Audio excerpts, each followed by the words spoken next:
Am zis să fac un scurt video. Vedeam că merge și toate astea și am desfăcut transmisia. Și voiam să vă arăt că la cine a fost scuterul chiar s-a întreținut de el. Chiar o investit. Și aici vreau să mă refer că, după cum văd, rolele sunt Malaosi de 4,2 grame. Deci o investiție bună. Cureaua, după ce am văzut, este un Polini. Cureaua este un Polini. Iarăși o investiție destul de bună, pot să zic. Greșeala unde a fost? La ambreiaj.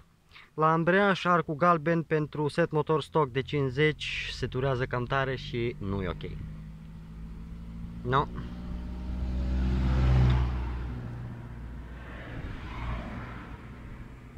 Asta nu e bine. Restul totul e bine, doar că arcul nu l-aș recomanda.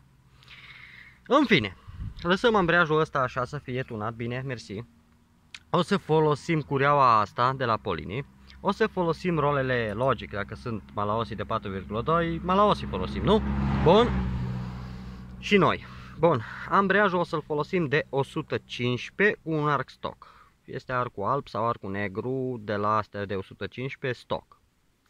Deci o să folosim ambreiajul stock de 115 cu arcul stock. Rolele o să le folosesc astea de 4,2 grame, cureaua o să folosesc tot asta Polini. Variatorul este stock și urmează să-l montez. Să văd dacă pot să fac și pornire automată și vedem pe viitor cum se comportă.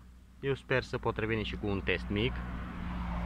Logic că nu a fugit, nu știu ce sau nu știu ce, nu a rupe momentan până nu mai lucrăm la el, dar pentru moment eu zic că o să iasă ceva ok.